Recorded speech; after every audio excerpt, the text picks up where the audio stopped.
Okay, moving on with Colossians here. It's starting to get real pragmatic. I had to cut off the last one because my dogs were going crazy, but let's pick up at 15. Let the peace of God rule in your hearts, to which you are called in one body, and be thankful. So, the peace of God is we know that we're to be anxious in nothing, but in everything by prayer and petition with thanksgiving, we make our requests known to God, and the peace of God, or the peace of Christ, which passes understanding, guards our hearts and minds. That is individual. Christ is our peace, and the mindset on the Spirit is life and peace. And Christ made peace for us with God through his blood. So we do have peace with God as the individual, but that's not what this is talking about. Let the peace of God rule in your hearts, plural, to which you were all called in one body, and be thankful. And remember, we're talking about putting on the new man. And if you remember Ephesians 2, let's look at it real quick, where he talks about the creation of the new man.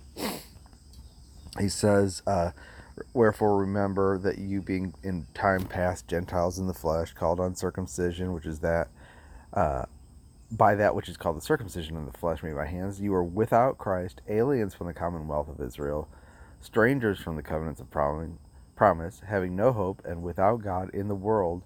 But now in Christ Jesus, you who were sometimes far off are made nigh by the blood of Christ, for he is our peace, who has made both one, and has broken down the middle wall of partition between us, having abolished in his flesh the enmity, even the law of commandments and ordinances, for to make in himself of twain, or of two, one new man, so making peace, that he might reconcile both unto God in one body by the cross, having slain the enmity thereby.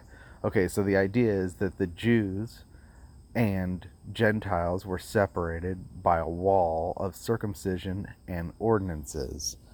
And the Jews had the covenants, the Jews had the the promise, and the Gentiles had no hope, and they didn't have God, right? And the Jews did have God.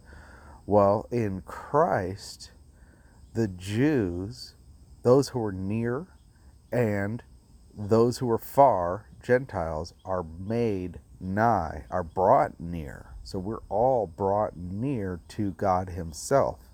And we're brought near by the blood, again, to God himself. And even Israel, though they had God, nobody was near to God the way we are now. And this is not to say that we were brought into the commonwealth of Israel. No, we were brought to Christ, and Christ is into God. And we're brought into God through Christ. And so we are, he took down everything that distinguished these two groups, okay, in himself, in his death, and he reconciled both to God, not to each other. And we are at peace with each other in the body. There is no Jew nor Greek, right? No Gentile, no Scythian, bond or free or barbarian, but Christ is all and in all. Well, that's the point, is that we are in Christ now. We're not in Israel. In Christ, there is no Israel, and there is no Jew, there is no Greek. There's Christ, who is all in all. And he reconciled us unto God in one body by the cross, having slain the enmity thereby, right? And he came and preached peace to you who are far off, and to them were nigh. So those who were near to him were alienated, and those who far were alienated. They had more hope than we did, but they still needed to be reconciled to God, and so did we. And we were made one body and one new man, in which there is peace between us all, because Christ is all in all. So that's what it's talking about here, is it's the peace that he established, yes, with God, but among the members. Okay. Um, and the members constitute a new group, which is neither Jew nor Greek. It's not Israel. It's not the Gentiles. It's something new related to the mystery of Christ in you, the hope of glory. It's a whole new creation. And the foundation of that creation is the peace that Christ established. And we are not regulated by ordinances. Those have been slain at the cross. We are regulated by the peace of God ruling in our hearts. And there's a sense when you are just at peace with God, which is through the blood and faith in the gospel, and your conscience is clear because you know that Christ is your advocate and you're exercising your faith, then it's a matter of just not violating that peace, because he'll rule in your heart by that peace. And when you get into territory that you're not supposed to be in, you will lose your peace. And this is something you should be able to sense. And the other day I was looking at one of those channels that hates grace people. I don't know why, but in the comment field somebody was like, well, without the commandments, without the 10 commandments, we wouldn't even know what to do. No, that just shows that this person doesn't understand regeneration. Regeneration puts you in a new atmosphere where you have peace with God, and then there's peace that regulates you. It rules in your heart, but specifically this peace is about ruling in your heart in terms of your relationships in the body. That's what that's about. And then he says, let the word of Christ dwell in you richly in all wisdom, teaching and admonishing one another in psalms, hymns, spiritual songs, singing with grace in your hearts to the Lord. Again, this is an atmosphere that it has peace, and that peace can only come when your heart is full of the word of Christ. Christ is the word, and his word is spirit and life. And when you let it dwell in you as food, and not just as information, but you actually meditate on it and pray it and sing it, right, with grace in your heart to the Lord,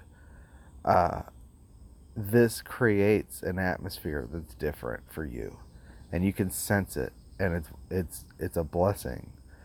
And then he says, whatever you do in word or deed, do it all in the name of the Lord Jesus Christ, giving thanks to God and the Father by him.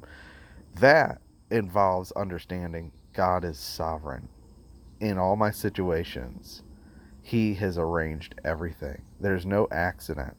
Even if I'm in the middle of a consequence, if I can accept it from his hand and say, yes, this was a consequence for some stupid decision I made that God let me make. I probably violated the peace. Who knows? I went into sin, and now I've got a whole harvest of consequences. If we can, exercise our faith, come to the Lord, judge ourselves, agree with him, then immediately we got to get over to recognizing, but Lord, you are sovereign. You knew I was going to make this. You knew I was going to take this path.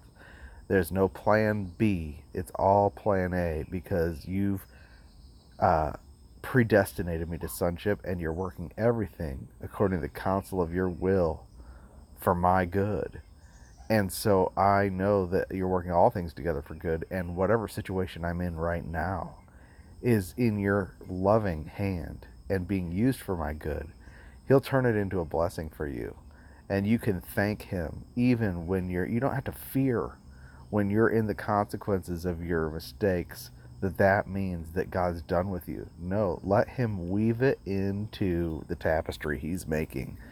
Let him make it a blessing. And the best way to do that is to thank him for it and go through it in the name of Jesus. And David was that way. That was why he had a heart after God's heart, because he, I may have talked about this in the Colossians study, I'm not sure, but he knew that there were consequences for his sin that were going to last the rest of his life. And when Absalom rebelled against him, he took it. 30 years later, he took it as a consequence prophesied consequence for his sins. And even when Shimei, who was the last descendant of Saul, while David was fleeing Jerusalem and fleeing Absalom and going out, Shimei was throwing rocks at him and saying, "You're cursed of God." And his uh, staff said, "Do you want us to kill him?" He's like, "No, because how do I know he's not right?" He accepted the judgment from God, and because of that, he was continually blessed. No matter what situation he was in, he was able to recognize God's hand in it and go through it. He knew sometimes he fell into the hands of the living God, and yet he chose that, knowing that it was safer there, right? And we are safe in God's hands.